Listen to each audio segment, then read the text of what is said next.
లోకంలో ఇది ప్రధానంగా నేను ఎవరి గురించి చెప్తున్నాను అంటే ఉత్సాహలేమి, అది మృత్పిండం అంటారు. అంటే అది కింద పడితే లేవలేదు, భూమిని అంటుకుంటుంది. బంతి కింద కొట్ట పైకి లేస్తుంది. ఒరే అది చేస్తావా? ఎందుకు చేయలేనండి? ఒరే రోజుకి 18 గంటలు చదవాలరా? 19 గంటలు చదువుతానండి. ఒరే అన్ని పుస్తకాలు ఎక్కడ కొంటానరా? లైబ్రరీ నుంచి తెచ్చుకుంటానండి. ఈ సంకల్పం ఎవరికి ఉందో వాళ్లే మహాత్ములయ్యారు. పుస్తకాలు వీపు కట్టుకుని ఈదుతానన్న మహానుభావుడు లాల్ బహదూర్ శాస్త్రి గారు ఈ దేశానికి ప్రధానమంత్రి అయితే, కాశ్మీర్ వివాదం మీద మాట్లాడడానికి జవహర్లాల్ నెహ్రూ గారు పిలిచి నువ్వు వెళ్ళవయ్యా అంటే ఆయన తటపటాయించారు. ఏమి శాస్త్రిజీ, దేనికి వెనకాడిన వాడివి, దేనికి వెనకాడుతున్నావు అని అడిగారు నెహ్రూ గారు. అడిగితే నాకు అటువంటి చలి ప్రాంతానికి వెళ్ళడానికి సరి అయిన ఉన్నికోటు లేదు అని చెప్పుకున్నాడు ఆయన. మన జాతి దౌర్భాగ్యం ఏమిటంటే అటువంటి వ్యక్తి ఒకడు ఈ దేశానికి ప్రధానమంత్రి చేశాడు. ఎప్పుడైనా గుర్తొస్తాడు. పోనీ ఆయన పేరు ఓ బస్ స్టాండ్కి పెట్టేవాడు కూడా లేడు. ఇవాళ బస్ స్టాండ్ కూడా లేదు. అసలు ఆయన ఓ ప్రధానమంత్రి అని, ఆయన గురించి ఓ పుస్తకంలో రాద్దామని, ఆయన గురించి చెప్దామని లేదు. ఎవ్వరి గురించి చెప్పకూడదు. అటువంటి విచిత్రమైనటువంటి స్థితిలో ఇవాళ మనం మన బిడ్డల్ని తయారు చేసుకునే స్థితిలో ఉన్నాం. ఏది అందించాలో అది మనం అందించడంలో అడ్డుకట్ట వేసేస్తున్నాం. కాబట్టి ప్రాజ్ఞులైన తల్లిదండ్రులు తాము చెప్పుకోవలసి ఉంటుంది పిల్లలకి తప్ప, పాఠశాలలు ఎవరో ఏదో చేస్తారో అనుకోవడానికి అవకాశము లేని రీతిలోకి చదువులు వచ్చేసాయి. ఇవాళ పాఠాలు కూడా స్వార్థంతో కూడినవే. పిల్లలకి చెప్పే పాఠం కూడా స్వార్థమే. ఈశ్వర భక్తిలో స్వార్థమే. అన్నీ కుళ్ళిపోయి ఉన్నాయి. అటువంటి స్థితిలో ఉత్సాహమును ప్రోధి చెయ్యడం అంటూ ఉంటే అమ్మవారి అనుగ్రహంతో వస్తుంది అంటున్నారు. కాబట్టి చూడండి, అలా ఉత్సాహం ఉన్నవాడు వెంటనే ఫలితం సాధించగలడని మీరు అనుకుంటున్నారా? ముందు ఆయన ఏం పొందుతాడు? లోక తిరస్కారమును పొందుతాడు. ఎందుకండి అవన్నీ అంటాడు ముందంతే. ఎందుకంటే మీకు ఇవన్నీ హాయిగా సుఖంగా సంతోషంగా గడపచ్చు కదా, ఎందుకు ఇలాంటి లేనిపోని ప్రయత్నాలన్నీ మొదలు పెట్టుకుంటారు? ఎందుకు? కష్టం కదా, నీరసపడిపోతారు కదా, చిక్కిపోతున్నారు కదా. ఇన్నిన్ని చిత్రమైనటువంటి షాబాష్ చేస్తున్నావా, చెయ్యి, చాలా మంచి పని చేస్తున్నావు, శుభం భూయాత్ అనేవాడు ఉండడు. మిమ్మల్ని నిరుత్సాహపరిచే వాళ్లే ఉంటారు. ఎలా నిలబడాలో చెప్తున్నారు. అమ్మవారి అనుగ్రహాన్ని ఎలా ప్రోధి చేసుకోవాలో తెలుసా? అమ్మవారు సౌభాగ్యం ఇవ్వడం అంటే ఏమిటో తెలుసా? ఇహతు రగచతైః ప్రయాంతు మూఢాః ధనరహితాస్తు బుధాః ప్రయాంతు పద్భ్యాం గిరిశిఖరగతాపి కాకపంక్తిః పులినగతైర్న సమత్వమితి హంసైః. నాకు అనిపిస్తుంటుంది, అసలు ఇవన్నీ ఎవరు వినాలంటే చదువుకునే పిల్లలు వినవలసి ఉంటుంది. ఎంత గొప్ప ఉపమానం చెప్పారంటే, అమ్మవారి సౌభాగ్యం ఇవ్వడం అంటే ఎలా ఉంటుంది అన్నదాని గురించి చెప్తున్నారు. ఒక పెద్ద పర్వత శిఖరం ఉంది. ఈ పర్వత శిఖరం మీద గద్దలు కూర్చున్నాయి, రాబందులు కూర్చున్నాయి, కాకులు కూర్చున్నాయి. ఇవన్నీ కూర్చుని మాంసఖండములను పీక్కు తింటున్నాయి. ఇవి సమున్నతమైనటువంటి శిఖరం మీద కూర్చున్నాయి, పర్వతం మీద. ఆ పర్వతానికి కింద ఒక నీటి కయ్య ఉంది. ఆ నీటి కయ్య దగ్గర రాజహంసలు తిరుగుతున్నాయి ఆ శిఖరం చుట్టూ. పర్వతం మీద కూర్చున్నంత మాత్రం చేత కాకులు హంసలా, పర్వతం మీద కూర్చున్న గద్దలు హంసలా, పర్వతాల మీద కూర్చున్నటువంటి రాబందులు హంసలా? పర్వతం కింద నీటికయ్య దగ్గర నడుస్తున్న హంసయే హంసయా? హంసయే హంస. కింద నడిచినంత మాత్రం చేత హంస కాకుండా పోదు, పైన కూర్చున్నంత మాత్రం చేత కాకి హంస కాలేదు. మహాత్ముడైన వాడు తన యొక్క లక్ష్యాన్ని సాధించుకోవడానికి కష్టతరమైన మార్గంలో నడుస్తున్నప్పుడు అందరూ నిరుత్సాహపరుస్తుంటే అది ఎలా ఉంటుంది అంటున్నారు. ఇహతు రగచతైః ప్రయాంతు మూఢాః. మూఢులైనటువంటి వారు ఏనుగుల మీద గుర్రాల మీద వెళ్ళిపోతూ, మహాప్రాజ్ఞుడైన వాడు ఉత్తరీయం వేసుకుని నడిచి వెళ్ళిపోతుంటే, ఆయన్ని చూసి వెకిలి నవ్వులు నవ్వుతూ వెళ్ళిపోతుంటే, తన యొక్క ధ్యేయం చేరుకోవడానికి సంకల్పంతో నడిచి వెళ్ళిపోతున్నవాడు ఎంత మాత్రము తక్కువ వాడు కాడు. ఒకనాడు ఈయన చరిత్ర వాళ్ళందరూ చెప్పుకుని ఆయన్ని మార్గదర్శకంగా తీసుకుంటారు.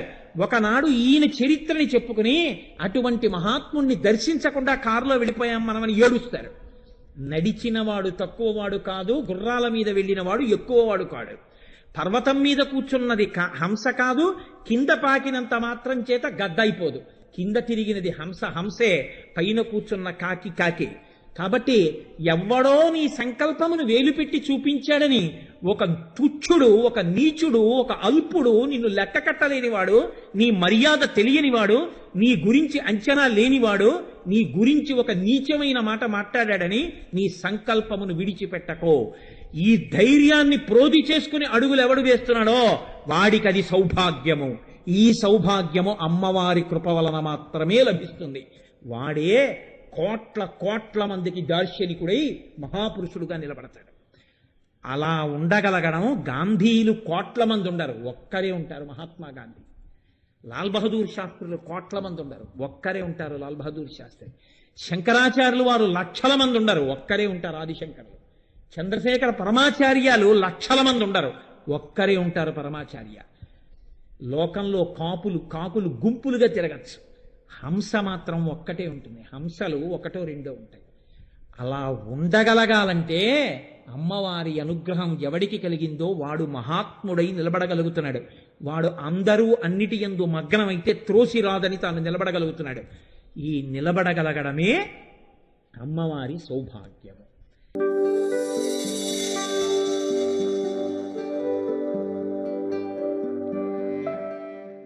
ఒక ఏనుగు మీద ఎక్కడము అంటే గజారోహణం. అది ఒక ప్రాజ్ఞుడికి, ఒక పండితుడికి చేసేటటువంటి గొప్ప పురస్కారం. ఏనుగు యొక్క కుంభస్థలం అంత గొప్పది కాదు. గజ అంటే ఏనుగు. దాన్ని కొంచెం మీరు అక్షరాలు మార్చండి, జగ. జగ అంటే జాయితే గచ్చతే ఇది జగత్. వచ్చి వెళ్ళిపోయేది ఏదో జగత్. వచ్చి వెళ్ళిపోయే దాంట్లో మనిషి కూడా అంతర్భాగమే. వచ్చి వెళ్ళిపోవడం తప్ప తనంత తానుగా ఏ కర్మ చెయ్యడానికి, బుద్ధితో మంచిగతులను పొందడానికి కావలసినటువంటి కర్మ చెయ్యగలిగిన అధికారము లేనటువంటి ప్రాణులు మిగిలినవన్నీ. పుణ్యకార్యాచరణము చెయ్యడానికి యోగ్యమైనటువంటి ఉపాధితో ఉన్నవాడు మనుష్యుడొక్కడే. ఇటువంటి మనుష్యుడు మనుష్య ఉపాధిని పొంది కూడా భగవదార్చన చెయ్యలేకపోతున్నాడు. సంసారమునందు కూరుకుపోయి ఉన్నాడు. సంసారమునందు కూరుకుపోయి ఉండి ఈశ్వరుడు ఉన్నాడని తెలుసున్నా ఆ ఈశ్వరుడి యొక్క అనుగ్రహాన్ని అపేక్షించి ఆయన యొక్క సేవ చెయ్యలేకపోతున్నానన్న పరితాపమును పొందితే, అలా నిన్ను ఎవరడ్డగిస్తున్నారా అంటే నా ఇంద్రియాలే నన్ను బాధ పెడుతున్నాయి, నా మనస్సే నన్ను బాధ పెడుతోంది, నేను ఈశ్వరుడి వైపుకు వెళ్ళలేకపోతున్నాను అనుకుంటే, ఉత్తర క్షణంలో ఈ బాధ నువ్వు అమ్మవారికి చెప్తే నిన్ను రక్షించి ఆవిడే నీ ఇంద్రియములను తన వైపుకి తిప్పుకుని నిన్ను తీసుకెళ్లి తన పాదముల దగ్గర కూర్చోపెట్టుకోవడానికి ఆ తల్లి తన అనుగ్రహాన్ని వినియోగిస్తుంది. అంటే నువ్వు గెలవలేని వాటిని ఆవిడ గెలిపించి తన వైపుకి తిప్పుకుంటుంది. ఎప్పుడు? నువ్వు శరణాగతి చేస్తే. అమ్మా, నేను ఈ ఇంద్రియముల యొక్క ఉద్ధతి తట్టుకోలేకపోతున్నానమ్మా, నా మనసు నా మాట వింటలేదమ్మా, అమ్మా ఎలా అయినా నీ పాదపద్మముల యందు భక్తి కలిగేటట్టుగా చూడు తల్లి అని మీరు నిజాయితీతో చెప్పుకుంటే ఏకకాలమునందు రెండు జరుగుతాయి. ఒకటి, మీ యొక్క బలహీనత అంటే మీరు ఏది సాధించుకోలేకపోతున్నారు అన్నది ఆవిష్కృతమవుతుంది. ఇది కన్న తండ్రి ఉపకారం చేయలేడు, కన్న తల్లి చెయ్యలేదు, గురువు కూడా ఇంద్రియములు మీవి మాట విననప్పుడు బోధ చెయ్యగలడు, కానీ ఆ ఇంద్రియములు నిలబడేటట్టు గురువుగారు కూడా చేయలేరు. కానీ ఒక్క అమ్మవారు మాత్రం మీరు నిజాయితీతో శరణాగతి చేస్తే మీ మనస్సుని, మీ ఇంద్రియాల్ని ఆవిడే భగవంతుడి వైపుకి మరలేటట్టుగా చేస్తుంది. కాబట్టి ఆమె శక్తి ఆవిష్కృతమవుతుంది. మీ యొక్క బలహీనత నిజాయితీతో చెప్పబడుతుంది. ఈ రెండు ఎక్కడ కలుస్తాయో దాన్ని శరణాగతి అంటారు.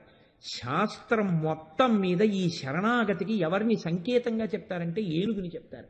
అందుకే గజేంద్ర మోక్షం అంతా శరణాగతి. ఏనుగు తనని తాను రక్షించుకోలేనప్పుడు శరణాగతి చేసింది. శరణాగతి చేస్తే నియమం పెట్టినా సరే శ్రీ మహావిష్ణువు వచ్చి రక్షణ చేశారు. ఏనుగు చేసింది ఏమీ లేదన్నాడు. ఇన్నాళ్ళు నేనేం చేయలేదు, ఇప్పుడు మాత్రం నువ్వు ఉన్నావని నమ్ముతున్నాను, నువ్వు వచ్చి రక్షించాలి. ఇప్పుడు నాకున్న యోగ్యత ఏమిటో తెలుసా? ఏమీ లేకపోవడమే అని చెప్పింది. లావొక్కింతయు లేదు ధైర్యము విలోలంబయ్యే, ప్రాణంబులా ఠావుల్ తప్పెను మూర్ఛ వచ్చే, తనువుండస్యన్ శ్రమంబయ్యడిన్. నాకున్నదేమిటి? నీవే తప్ప గితప్పరం వెరుగ, మన్నింపందగున్ దీనునిన్. రావే ఈశ్వర కావవే వరద, సంరక్షింపు భద్రాత్మక అన్నాడు. తనకున్నటువంటి బలహీనతలన్నీ చెప్పాడు. నేను చచ్చిపోతున్నాను, నా యొక్క ఊపిరి ఆగిపోతోంది, ఇంద్రియములు డస్సిపోయాయి, నాకేం వినపట్టలేదు, చాలా బలహీనంగా ఉంది, మాట కూడా ఇంక రావట్లేదు, కానీ ఇలాంటి స్థితిలో మాత్రం ఒకటి అనుకుంటున్నాను, నువ్వు ఉన్నావు. ఇదొక్కటి నమ్ముతున్నాను ఇప్పుడు. ఇన్నాళ్ళు నాకు ఈ నమ్మకం ఉంటే నేను పూజ చేసి ఉండేవాడిని, నేను సేవించి ఉండేవాడిని, కానీ నాకు ఆ నమ్మకం లేదు. అందుకే నేను ఇన్నాళ్ళు భార్యలతో, బిడ్డలతో, సైన్యంతో, భోగాలతో క్రీడించాను. ఇప్పుడు నిజాయితీగా నమ్ముతున్నాను, నువ్వు ఉన్నావు అని నమ్ముతున్నాను. కాబట్టి నమ్మాను, కాబట్టి నువ్వే రక్షించాలన్నాడు. నువ్వే. ఎందుకని? ఇన్నాళ్ళు ఎవరు రక్షిస్తారనుకున్నాడో వాళ్ళందరూ వెళ్ళిపోయారు ఇంటికి. కాబట్టి నువ్వే రక్షిస్తావు అన్నాడు. ఈ మాట అనగానే ఆయన ఎన్ని నియమాలు పెట్టాడో అన్ని నియమాలని నిజం చేస్తూ వచ్చి గజేంద్రుడిని రక్షించాడు. కాబట్టి శరణాగతి ఫలించడం అనేటటువంటి రహస్యాల్ని లోకానికి వెల్లడి చేసింది ఎవరు అంటే జగత్తుకి ప్రతినిధిగా గజ, ఏనుగు వెల్లడి చేసింది. కాబట్టి ఆ ఏనుగంటే అమ్మవారికి ప్రీతి. అమ్మవారికి ప్రీతి అంటే అర్థం ఏమిటి? అమ్మవారికి శరణాగతి యందు ప్రీతి. ఇప్పుడు మీరు రెండు విషయాలను అర్థం చేసుకోవాలి. ఒకటి, జ్ఞానము కలిగి భక్తి కలిగి భక్తితో కూడిన కర్మాచరణ చేస్తున్నటువంటి బిడ్డలన్నా ఆవిడికి ఇష్టమే. భక్తితో కూడిన కర్మాచరణం చెయ్యలేక తనకి దూరంగా వెళ్ళిపోయిన పిల్లలన్నా ఆవిడికి మరీ ఇష్టం. ఎందుకని? అయ్యో దారి తప్పిపోయారా, వీళ్ళు ఎప్పుడు నన్ను తెలుసుకుంటారని. అయితే అమ్మ నువ్వే రక్షించగా, అలా రక్షించడం కుదరదు, నీకు బుద్ధినిచ్చారుగా, అందుకని నువ్వు ఒక్క మాట, అమ్మ నన్ను నేను రక్షించుకుని నా అంత నేనుగా రాలేకపోతున్నాను, అమ్మా నన్ను నీ పాదాల దగ్గరికి రప్పించుకో అమ్మా అని నువ్వు నిజాయితీగా అడిగితే, నువ్వు ఎందుకు చేరలేకపోతున్నావో, నీ బలహీనతలు ఏమిటో నువ్వు అమ్మవారికి చెప్తే, ఆ బలహీనతల్ని అమ్మవారు తీసేసి నిన్ను గొప్పవాడిగా చేసి తన పాదముల దగ్గరికి తెచ్చుకుంటుంది. ఇది గజేంద్రమోక్షణము అనేటటువంటి విషయం ద్వారా అమ్మవారు లోకానికి వెల్లడి చేసి ఉంది. కాబట్టి ఏనుగులంటే ఆవిడికి ప్రీతి అంటే శరణాగతి చేత. నువ్వు ఇన్నాళ్ళు ఎటువంటి వాడివైనా ఇప్పుడు ఒక్కసారి నేను నీవాడనంటే మాత్రం ఆవిడ పొంగిపోతుంది. అదే కదండి రామాయణం అంతా. లలితకి రాముడికి తేడా ఏముంటుందండి? ఇద్దరు ఒకటే. రామాయణంలో సకృదేవ ప్రపన్నాయ తమాస్మీతి యాచతే అభయం సర్వభూతేభ్యో దదామ్యే తద్వ్రతం మమ అంటాడు రామచంద్రమూర్తి. ఇప్పుడు రామా నేను నీవాడను అంటే చాలు, రావణాసురుడే వచ్చి ఆ మాట అన్నా నేను అభయం ఇచ్చేస్తాను.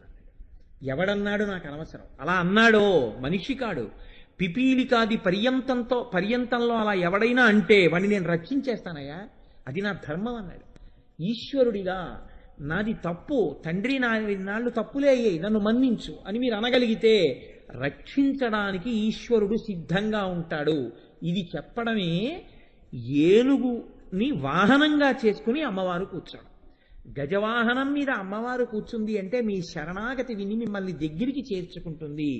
లోకంలో ఎప్పుడైనా మీరు ఎవరికైనా చేరికవ్వాలి అంటే మీరు మీ బలాన్నే చెప్పవలసి ఉంటుంది. నేను ఒక ఉద్యోగానికి దరఖాస్తు పెట్టుకున్నాను అనుకోండి, నేను నా బలం చెప్పవలసి ఉంటుంది. నేను ఏదో ఫలానా డిగ్రీ పాస్ అయ్యాను, ఫలానా పోస్ట్ గ్రాడ్యుయేట్ క్వాలిఫికేషన్ పాస్ అయ్యాను, ఇంతకుముందు ఫలానా సంస్థలో పనిచేసి ఉన్నాను, నాకు అదొచ్చు ఇదొచ్చు, ఇవన్నీ మీరు చెప్పాలి. నాకు ఇంతే వయస్సే ఉంది కాబట్టి నాకు ఇంకా బలంగా ఉన్నాను.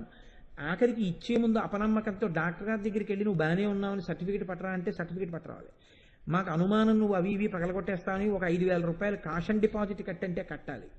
మీరు ఎన్ని బలాలు ఉన్నాయని చెప్పినా వాళ్ళు ఎంత అపనమ్మకంలో పడ్డా అన్నిటినీ మీరు వాళ్ళకి ఒప్పించాలి.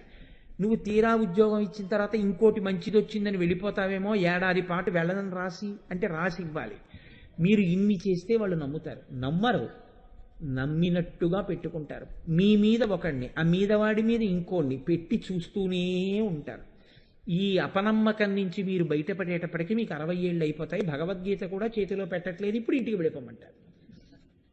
అమ్మవారి గొప్పతనం ఏమిటో తెలుసా అండి? బలం చెప్పమని ఆవిడ అందు. నీకేదన్నా బలం ఉంటే అది నేను ఇచ్చింది. బలయుతులకు దుర్బలులకు బలమెవ్వరు, నీకు నాకు బ్రహ్మాదులకు బలమెవ్వరు, ప్రాణులకును బలమెవ్వడు, వాడు నాకు రక్ష నృపేంద్ర అంటాడు కదా. కాబట్టి బలాలన్నింటికీ బలం ఆవిడే, ఆ తల్లే ఆదిశక్తి. కాబట్టి నాన్న నువ్వు బలం కాదురా, నీ బలహీనతలు చెప్పు. అమ్మా నేను చాలా తప్పులు చేస్తున్నానమ్మా, అమ్మా నా తప్పులు లెక్క పెట్టడం, నా తప్పులు చెప్పడం కుదరదు. నీ గుణములు రాయిచ్చేమో కానీ నా బలహీనతలు నా గుణములు చెప్పడం కుదరదు. ఎన్ని చెప్పను నా బలహీనతలు, ఎన్ని చెప్పను నా తప్పులు. కాబట్టమ్మా ఒక్క మాట చెప్పేస్తాను. ఎంత గడుసుతనంగా మాట్లాడతామో తెలుసా అండి మనం. మన తప్పు కూడా అమ్మవారి దగ్గరికి వెళ్ళి చెప్పాం. ఏమని చెప్తామంటే అజ్ఞానినామయా దోషాన్ అశేషాన్ విహితాన్ హరేహే. అశేషాన్ ఇన్ని అన్నీ అని ఏం చెప్తాం? చాలా ఉన్నాయి. మరి ఎందుకు చేసావు అవన్నీ తప్పులని? అజ్ఞానినామయ, అజ్ఞానంతో చేశానమ్మా. అజ్ఞానినామయా దోషాన శేషాన్ విహితాన్ హరేహే. అయితే ఏం చేయమంటావు? క్షమస్వత్వం క్షమస్వత్వం శేషశైల శిఖామణి. క్షమించే. ఈ మాట అంటే చాలా ఆవిడ పొంగిపోయి క్షమించేస్తుంది. అలాగే శరణం తరుణీందుశేఖర శరణం మీ గిరిరాజ కన్యక శరణం పునరేవతావుభౌ శరణం నాణ్యదుపైమి దైవతం. అమ్మా శరణు నువ్వు తప్ప నాకెవరున్నారు? అందుకే ఈ శరణాగతి సనాతన ధర్మమునందు మీకు ఎక్కడ చూసినా కనపడుతుంది. శరణు సురేంద్ర సన్నుత శరణు శ్రీ సతి వల్లభ అంటారు మహానుభావుడు అన్నమాచార్యుల వారు. పురంధరదాస్ గారు కూడా అటువంటి కీర్తనే చేశారు. శరణాగతితో కీర్తన చెయ్యనటువంటి వాళ్ళు ఉండరు. శరణాగతియే అన్ని చోట్ల కనపడుతుంటుంది. శరణాగతి మార్గంలో నిజాయితీగా మీరు అమ్మవారితో మాట్లాడితే ఎక్కడికి వెళ్తారో, నయితి మార్గంలో వెళ్ళిన వాళ్ళు కూడా అక్కడికే వెళ్తారు. ఇద్దరూ అక్కడికే వెళ్ళి నిలబడతారు. కాబట్టి దీనికి సూచన ఏనుగు. కాబట్టి అమ్మవారికి భద్రగజములంటే ప్రీతి అంటే ఏనుగులనగా ప్రీతి అంటే శరణాగతి. నువ్వు తప్పులు చేసినా నిజాయితీగా చెప్తే క్షమించడంలో ప్రీతి. లేకపోతే ఇంక నేను ఉండిందుకురా క్షమించకపోతే, కాబట్టి నేను క్షమిస్తాను. బుద్ధి కలిగిన వాడివి కాబట్టి నిజాయితీతో నా దగ్గర చెప్పుకో. అది అమ్మవారి యొక్క లక్షణం. కాబట్టి అమ్మవారి యొక్క గుణమును ఆవిష్కరిస్తుంటాయి ఆ నామాలు. కాబట్టి ఆ తల్లి భద్రప్రియ కాదుట. భద్రప్రియ అన్న మాటకు అర్థం ఏమిటంటే భద్రం అంటే మంగళం. ఆవిడ మంగళములను ఇష్టపడుతుంది. మంగళములను ఇష్టపడడం అంటే మీరు చూడండి, ఒక ఆయనకి నవ్వుతూ ఉండడం అంటే ఇష్టం. ఆయనకి నవ్వుతూ ఉండడం అంటే ఇష్టం కాబట్టి చిటపట్లాడే వాళ్ళ ఇంటికి ఆయన వెళ్ళడం. ఎందుకు వెళ్ళడం? ఒక్కటే కారణం, ఆయన స్వభావానికి వ్యతిరేకం. ఆయన స్వభావం నవ్వుతూ ఉండడం. ఆయన స్వభావం నవ్వుతూ ఉండడం కాబట్టి ఆయన ఎక్కడున్నాడో అక్కడ ఉన్న వాళ్ళు కూడా ఎలా ఉండాలి? నవ్వుతూనే ఉండాలి.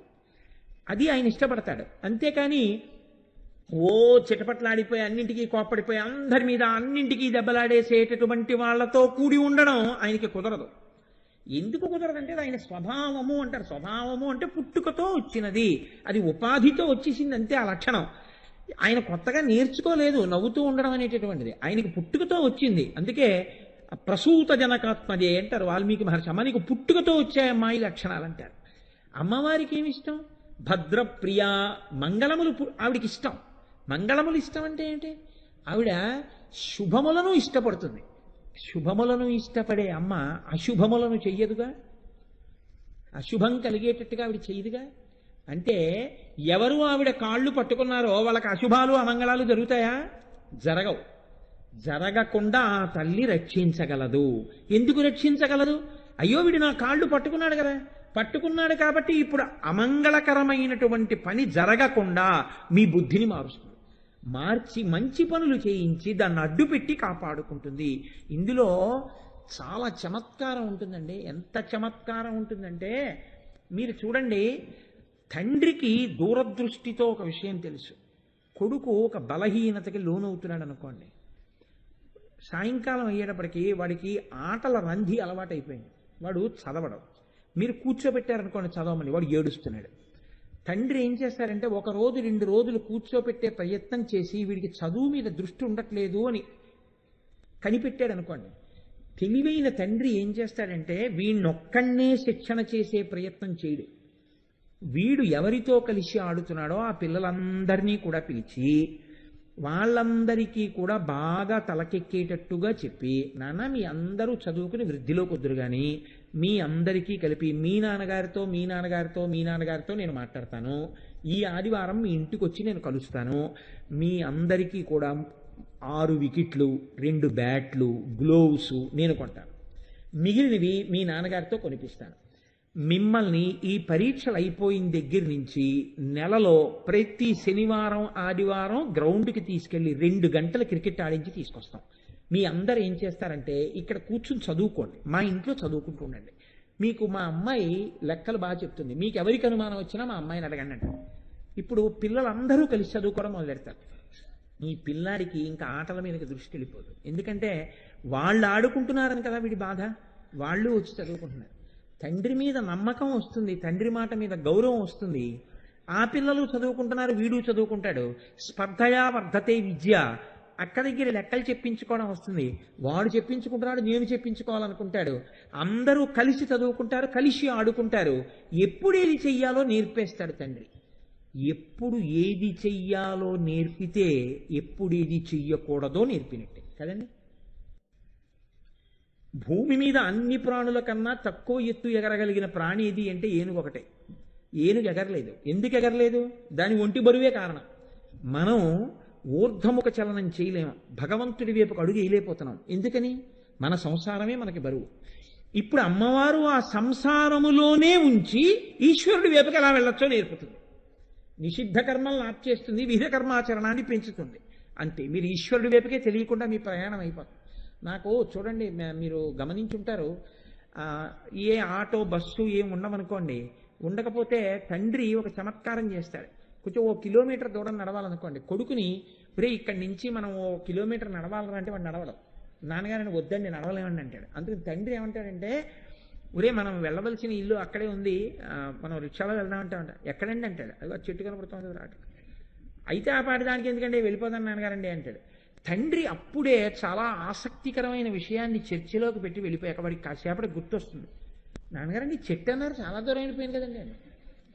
చెట్టు అంటే ఇదే, అదిగోరా చెట్టు అంటే వాడికి అనుమానం వస్తుంది. నాన్నగారు ఏమైనా ఏమరుస్తున్నా, అక్కడేనా? ఏమిట్రా అనుమానం? అక్కడే ఆ చెట్టు దాటగానే సందు, పక్కనే ఇల్లు అంటే మళ్ళీ నడుస్తారు. ఆఖరికి నిజంగా అక్కడే ఎక్కడో దగ్గరికి వచ్చే వరకు మాటల్లో పెట్టి అలా తీసుకెళ్ళిపోతాడు తండ్రి.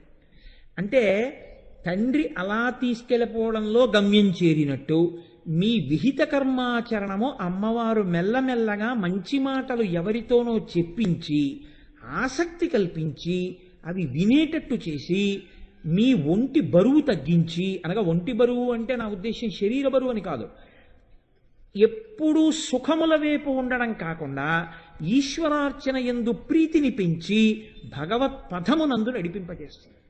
ఈ శక్తి అమ్మవారికి ఉంటుంది. ఎప్పుడు మీరు అటు తిరిగి ఒక నమస్కారం చేస్తే అది మంగళములలోకెల్లా మంగళము. భగవంతుని ఆరాధన చెయ్యడమే మంగళం అండి. సమస్త మంగళములకు ఆలవాలము సర్వమంగళారాధనమే. సర్వమంగళను ఆరాధిస్తే మీకు మంగళాలన్నీ వస్తాయి. కాబట్టి ఇలా చెయ్యడం భద్రప్రియ, మీకు మంగళములు జరిగేటట్టు చెయ్యడమే ఆవిడ ఇష్టపడి ఉంటుంది తప్ప ఆవిడ ఎన్నడూ మీకు అమంగళము కలిగేటటువంటి పని ఆ తల్లి చెయ్యదు. మీకు ఇబ్బంది కలిగే పని చెయ్యదు. అప్పటికి ఇబ్బందిగా అనిపించవచ్చు, కానీ ఆవిడ అలా చేయించింది అంటే ఏదో ఉంటుంది అందులో అర్థం. అది మీరు గుర్తుపట్టగలిగితే చాలు. ఏ పని చెయ్యాలో ఆ పని చెయ్యవలసిన వాడికి ఆ పని మీద వైముఖ్యం పుట్టింది, చెయ్యకూడని పని వైపుకి వెళ్ళాడు అనుకోండి, ఆ ఉత్తర క్షణంలో అమ్మవారి అనుగ్రహం పోయిందని గుర్తంతే. ప్రచోదయాత్, అక్కర్లేని విషయానికి వెళ్ళిపోయాడు ఆయన. చక్కగా పిల్లలందరినీ తీసుకెళ్లి మంచి పాఠం చెప్పవలసినటువంటి వాడు. ఆయన కారు బస్సు డ్రైవర్కి ఇచ్చి బస్సు ఆయన డ్రైవ్ చేశాడు అనుకోండి లెక్చరర్ గారు, ఎంతంత ప్రమాదాలు వస్తాయో, లేనిపోని పనుల వైపుకి వెళ్ళిపోతే ఎటువంటి ఉపద్రవాలు ఉంటాయో మీరు చూశారు కదా. ఎక్కడి నుంచి వచ్చింది ఆ ఉపద్రవం అంతా? ఒక్క ఆలోచనలోంచి వచ్చింది.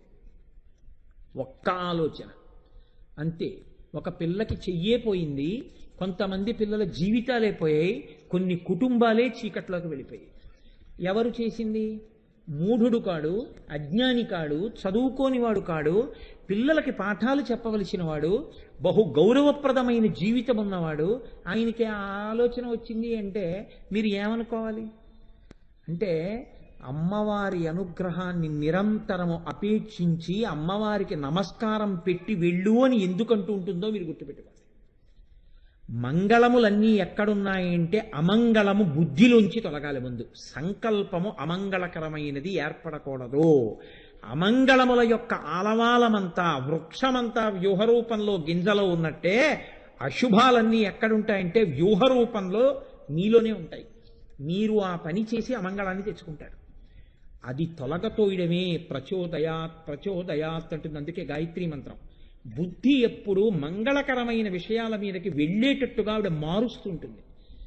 ఏది చెయ్యకూడని పనివేపుకి వెళ్ళేవాడు కూడా ఇది చెయ్యకని వదిలేస్తాడు ఆ సమయానికి. దానివల్ల తాను బతికిపోతాడు, 1000 మంది బతికిపోతారు. అప్పటికీ నేను ఇది ఎందుకు చేయలేదు అని అనిపించవచ్చు, కానీ దానివల్ల చాలా మేలు జరిగింది అని తెలుసుకుంటాడు. ఇదే మీరు జాగ్రత్తగా గుర్తుపట్టగలిగితే భద్రప్రియ. ఈ నామాలండి. అందుకే నేను చెప్తున్నాను, గురుముఖత ఉపదేశం పొందండి, గురుముఖత వినండి అని ఎందుకు చెప్తారో తెలుసా? మీరు పుస్తక పఠనం చేస్తే దాని వలన మీకు కలిగేటటువంటి ప్రచోదనం, దాని వలన మీకు ఆ నామం పట్ల కలిగేటటువంటి గౌరవం ఆ స్థాయిలో ఉంటుందని నేను అనుకోవట్లేదు. ఎందుకని అంటే, ఓ అసలు అమంగళం అనేటటువంటిది ఆలోచన ఎందే ఉన్నది. కాబట్టి ఆలోచన ఎక్కడి నుంచి వచ్చింది? మనసులోంచి వచ్చింది.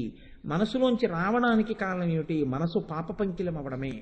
మనసు పాపపంకిలం అవ్వకుండా చెయ్యగలిగినది ఎవరు? అయిపోతోందని మనం ఆవిడ దగ్గరికి వెళ్ళి ఓ మాట చెప్పి వెళ్ళిపోతే చాలు. భద్రప్రియాయై నమో నమః అని కొంచెం కుంకం వేసి మీరు బయటికి వెళ్ళారనుకోండి, సర్వమంగళమాంగళ్యే శివే సర్వార్థ సాధికే శరణ్యే త్రయంబకే దేవి నారాయణి నమోస్తుతే అని వెళ్ళారనుకోండి, అమంగళకరమైన పని మీ చేత చేయించదు. చక్కగా గౌరవప్రదంగా మీరు బతికేటట్టే ఆవిడ మిమ్మల్ని అనుగ్రహిస్తుంది. ఇది చేయించడం, ఇది భద్రప్రియ, భద్రమూర్తి. ఆ తల్లి భద్రమూర్తి. ఇదొక గొప్ప ఆశ్చర్యకరమైన పేరండి. అసలు ఆ తల్లి యొక్క రూపమేమి అని అడిగారు. ఆవిడ భద్రమూర్తి అన్నాడు. ఇదో చాలా గమ్మత్తైన పేరు కదండి నిజంగా. భద్రమూర్తి అంటే లోకంలో ఉన్నటువంటి ఏ రూపము కూడా భద్రమూర్తి అని మీరు చెప్పడానికి వీలు ఉండకపోవచ్చు. ఎందుకని? ఏదో ఒక సమయంలో ఎంతటి మహాత్ముడైనా సరే అమంగళకరముగా ఉంటాడు. నేను ఒక ఉదాహరణ చెప్పాలనుకోండి, ఆయన పరమ పూజనీయమైనటువంటి వ్యక్తి. ఆయన దర్శనమే చాలు, ఆ సాక్షాత్ చతుర్ముఖ బ్రహ్మగారి దర్శనం లాంటి దర్శనం. అంతటి మహాభక్తుడు. వారి తండ్రి గారు కాలం చేశారు. ధర్మం కదండి, శరీర ధర్మం కదా కాలం చేయడం తండ్రి గారు. కాబట్టి ఆయన తండ్రి గారు శరీరం వదిలిపెట్టారు. ఇప్పుడు ఆయన 11 రోజులు అశౌచంలో ఉన్నాడు. ఇప్పుడు ఆయన మీ ఇంటికి రావచ్చా? ఈ 11 రోజుల్లో రాకూడదు. మీరు ఆయన్ని చూడకూడని రోజు, చూడకూడని సమయంలో చూడడం మంగళకరమా? మంగళకరం కాకుండా పోతుందంతే. అది ఆయన ఎంతటి వాడైనా కావచ్చు, కానీ కాలము చేత, దేశము చేత ఆయన యొక్క ఎంతటి మంగళ స్వరూపమో కొంత అమంగళకరం అయిపోయింది. మీరు ఆయన్ని ముట్టుకోవడానికో, మీరు ఆయనతో మాట్లాడడానికో, మీరు ఆయన దగ్గర ఏమైనా తెలుసుకోవడానికో, మీరు ఏమైనా చెప్పించుకోవడానికో, ఆయన చెప్పడానికో కాలమునందు కొంత యోగ్యతని పోగొట్టుకున్నాడు. ఇటువంటిది మంగళములను ఇయ్యకుండా ఉండడమో, మంగళములకు తాను ఆలవాలము కాకుండా ఉండడమో ఆమెకు ఉంటుందా ఎప్పుడైనా? ఎప్పుడూ ఉండదు ఆవిడ కాలం. ఆవిడ ఎప్పుడూ మంగళంగానే ఉంటుంది, ఎప్పుడూ మంగళకరంగానే ఉంటుంది. ఇది సభాముఖంగా ఎలా చెప్పాలో నాకు అర్థం కావట్లేదు. కానీ నన్ను మీరు తప్పు పట్టనంటే నేను ఒక్క మాట చెప్తాను, పరమ పవిత్రమైన భావనతో చెప్తున్నాను. మీరు అమ్మవారిని స్త్రీమూర్తిగా కదా చెప్తున్నారు. ఎంత గొప్ప తల్లైనా, ఎంత ఉపాసకురాలైనా, ఎంత భక్తి తత్పరురాలైనా ఆ తల్లికి అదంటే పూజ చేయడానికి యోగ్యత కూడనటువంటి కాలము అన్నది ఏర్పడింది అనుకోండి. ఒక 30 రోజుల్లో ఏదో కొద్ది రోజులు అటువంటి ఇబ్బంది ఆవిడికి కలిగింది అనుకోండి. కలిగితే ఆవిడ అప్పుడు అమంగళకరమైన రూపమే. ఎందుకని? తన ఇల్లే తన భర్తకి పెట్టడానికి లేదు, తన ఇల్లే తన భర్తకి వండడానికి లేదు, తన ఇల్లే తను పెట్టుకు తినడానికి లేదు. అమ్మవారికి మరి ఆడదాని రూపంగా చెప్పినప్పుడు అలాంటి ఇబ్బందులు ఉండవా? లోకంలో క్షేత్రాలు ఉన్నాయండి, రజోదర్శనం అవుతుంది అమ్మవారికి క్షేత్రాలు. నేను ఒక క్షేత్రం చూశాను. నేను శబరిమల వెళ్ళినప్పుడు శ్రీముకుర్తి భాస్కరరావు గారు నన్ను, గురువుగారు మీరు తప్పకుండా చూడాలంటే ఒక క్షేత్రం, మిమ్మల్ని తీసుకెళ్తానని చెప్పి పట్టుబట్టి కారులో నన్ను ఒక క్షేత్రానికి తీసుకెళ్లారు. నేను ఆ క్షేత్రం పేరు మర్చిపోయాను, కానీ ఆయనకి జ్ఞాపకం ఉంటుంది, సభలో ఉంటే ఎక్కడైనా. చెంగనూరా? చెంగనూరుట. అక్కడ భగవతి టెంపుల్. అక్కడ అమ్మవారికి కొన్ని రోజులు నెలలో గడిచిపోగానే అర్చకులు వెళ్ళి అమ్మవారికి రోజులాగే అభిషేకం చేద్దామని అభిషేకం చేయబోతారు. అమ్మవారికి కట్టినటువంటి బట్టకి రజోదర్శనం కనపడుతుంది. అర్చకులు బయటకు వచ్చేస్తారు. అర్చకుల భార్యలు అమ్మవారికి పూజ చేస్తారు. ఆ 3 రోజులు చేసి నైవేద్యం పెడతారు. తలుపులు వేసేస్తారు, అమ్మవారి దర్శనం ఉండదు. కానీ చిత్రం ఏమిటో తెలుసా అండి, ఉపాసనకి ప్రసిద్ధమైన కాలం అది. అమ్మవారి పీఠాల్లో అటువంటప్పుడు చాలా గొప్ప ఉపాసన చేస్తారు. అమ్మవారి అనుగ్రహం పరిపూర్ణంగా వర్షిస్తుంది. అంటే అసలు ఆ తల్లికి అమంగళము కానీ, ఆ తల్లికి ఎంత మాత్రమో ఆ తల్లి ఈ క్షణంలో నేను నీకు ఈ పని చేసి పెట్టలేనన్న కాలము కానీ దేశము కానీ ఆ తల్లికి లేవు. ఆవిడ సర్వమంగళ, ఎప్పుడు ఏ క్షణంలోనూ మీకు మంగళమే చేస్తుంటుంది. అటువంటి తల్లి, అటువంటి శక్తి, ఆ శక్తి.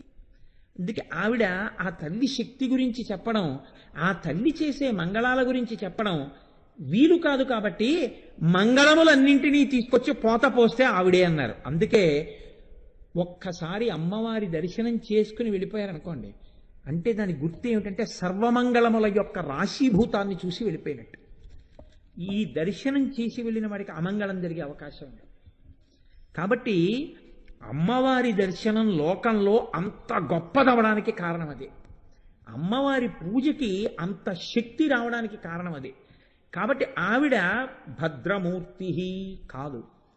అసలు రహస్యం ఏమిటో తెలుసా అండి, ఆవిడ ఎటువంటి మంగళమూర్తి అంటే లోకంలో మీరు ఉపాసన చేస్తే ఒక అమంగళం తొలగిపోవచ్చు, తొలగిపోవడం వల్ల మీకు ఒక మంగళం చేకూరచ్చు. కానీ అంత మాత్రం చేత అసలు అమంగళం అన్నది జరగకుండా ఉంటుందని మీకు హామీ ఇవ్వడం కుదరదు. నీ జీవితంలో నువ్వు ఎన్నడూ తద్దినం పెట్టక్కర్లేదు అని ఎవరికీ హామీ ఉండదు. నీ జీవితంలో నీకు అశౌచం రాదు 11 రోజులని మీరు ఎవరికీ హామీ ఇవ్వడం కుదరదు.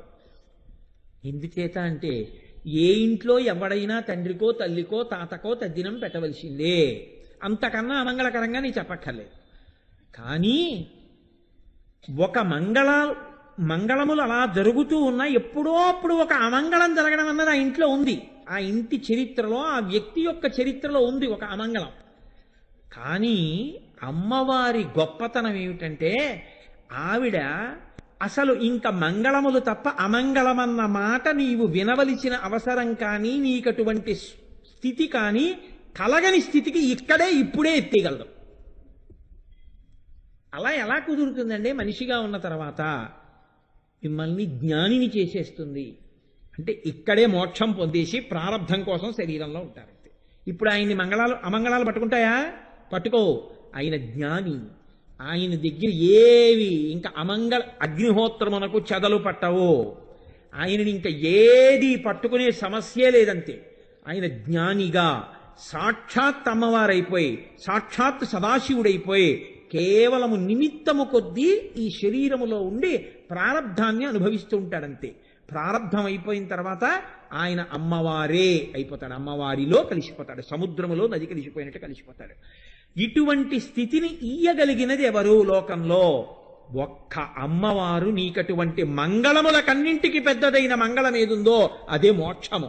అది ఇవ్వగలిగినటువంటి శక్తిని అది నువ్వే అవ్వాలి. అదే మంగళం, సర్వోత్కృష్టమైన మంగళం. అది నువ్వైపోవడమే తత్వమసి.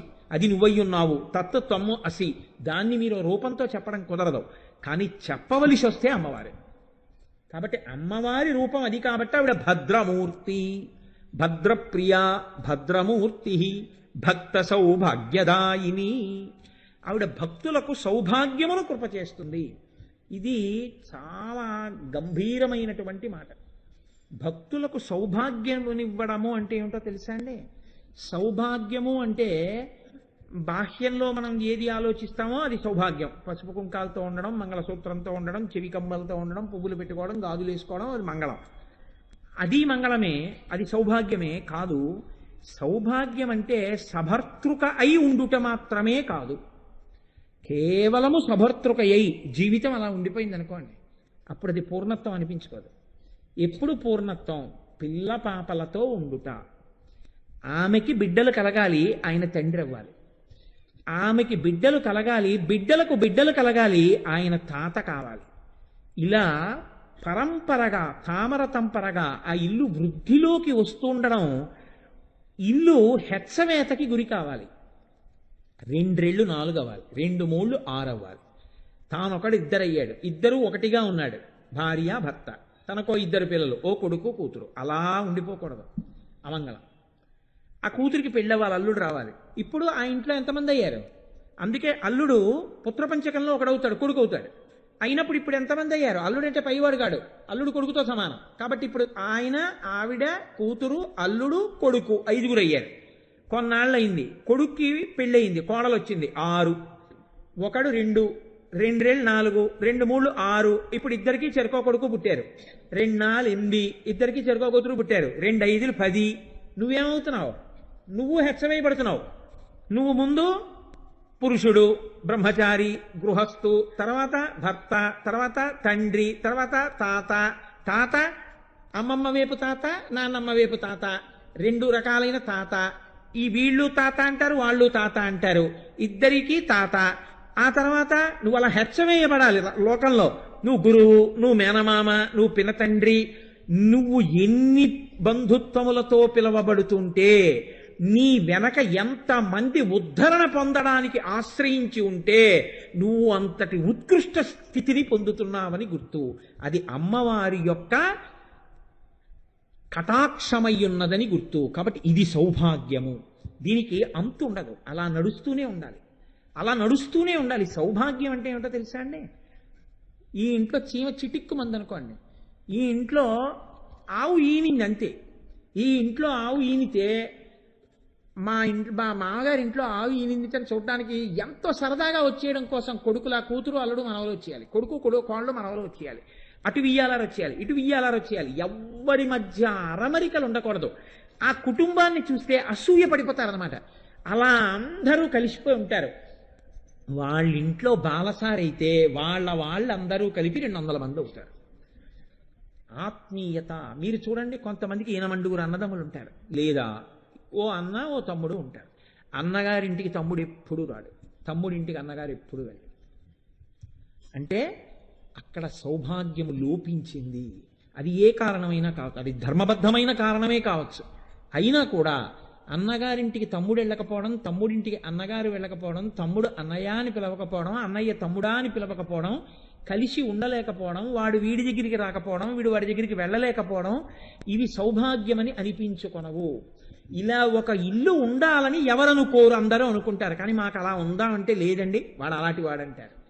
అలా అనుకుని కలిసి ఉండలేకపోవడం అమ్మవారి అనుగ్రహం పరిపూర్ణం కాలేదు నీ యందు. ఆ కోణంలో అది నీ ప్రారంధమే అయి ఉండొచ్చు. నువ్వు మంచివాడి, కొందరిని మీరు చూస్తే తెలుస్తుంది. ఆయన బహుపూజితుడు, చాలా మంచివాడై ఉండొచ్చు. ఆయన తమ్ముడు ఒక్కడు మాత్రం ఆయన అభిమానించడు, ఆయన చెల్లెలు అభిమానించదు, ఆయన అక్క అభిమానించదు, లేకపోతే ఏదో ఒక్కళ్ళు మాత్రం ఆయన అభిమానించరు. లోకంలో ఉండరనుకుంటున్నారా? శంకరాచార్యులు వారంతటి వారికి ఉన్నారు అలాంటి వాళ్ళు. అప్పుడేమిటి, ఇప్పటికీ ఉన్నారు. శంకరాచార్యులు వారి మీద పుస్తకాలు వేయగలిగినంత ప్రాజ్ఞులు ఉన్నారు లోకంలో.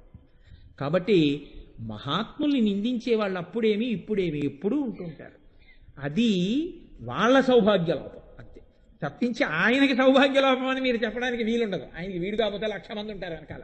అందరికీ ఆయన అన్నయ్యే, అందరికీ ఆయన కావలసిన వాడే.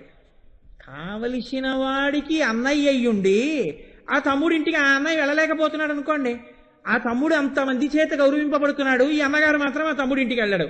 ఇన్ని వేల మంది చేత పూజింపబడే తమ్ముడు అన్నయ్యకి ఒక్కడికి మాత్రం పూజనీయుడిగా కనపట్టలేదు అంటే ఇప్పుడు అన్నగారి దౌర్భాగ్యం అనాలది, తమ్ముడి సౌభాగ్యమే.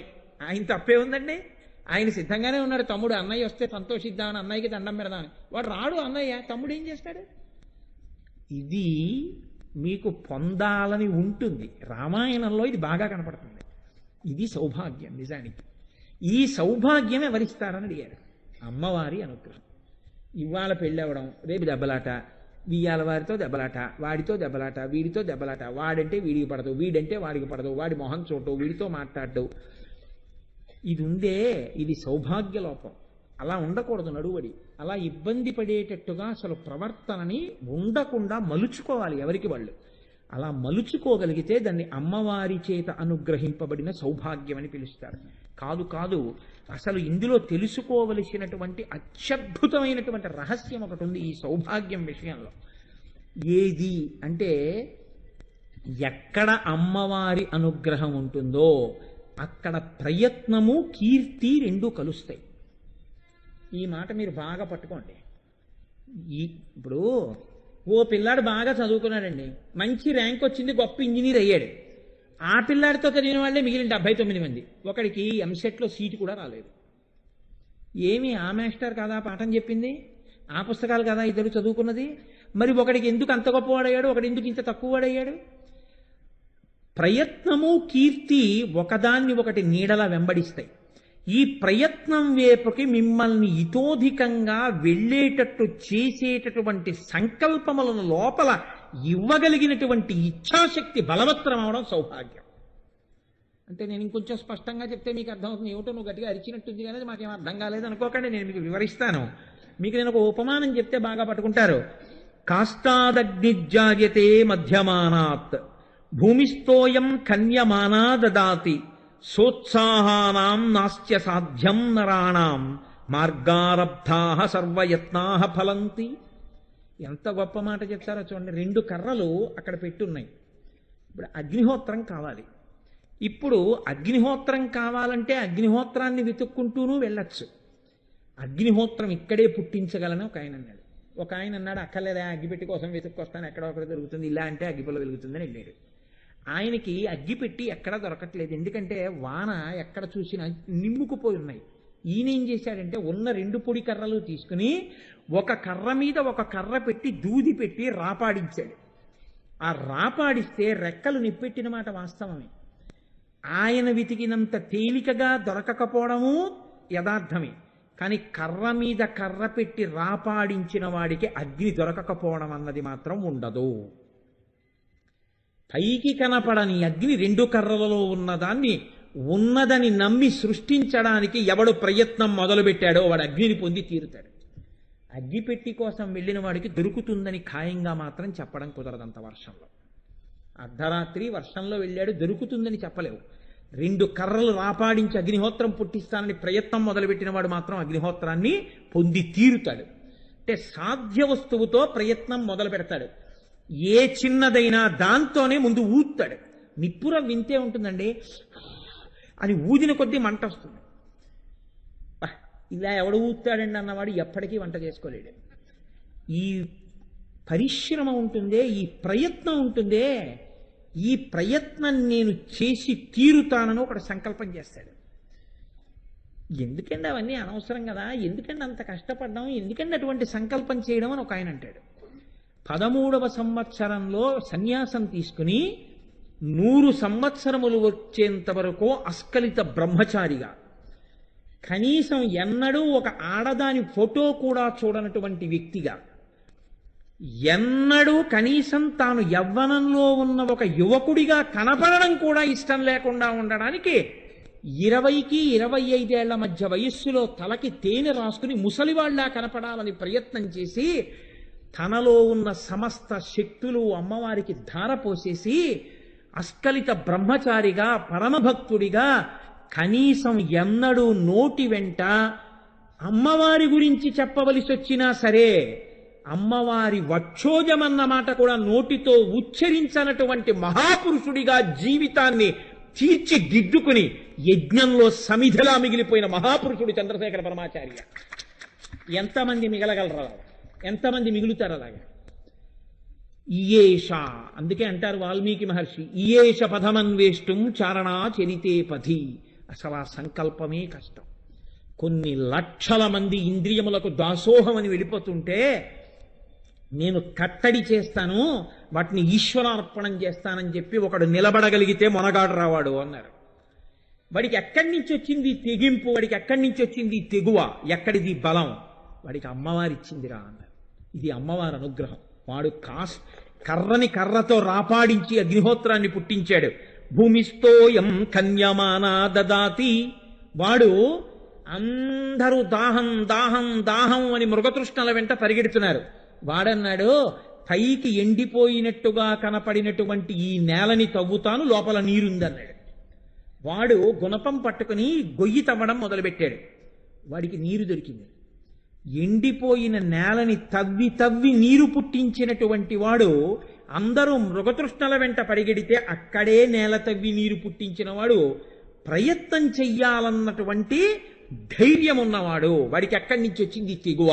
అమ్మవారి అనుగ్రహం వచ్చింది. సోత్సాహానాం నాస్త్య సాధ్యం నరాణాం.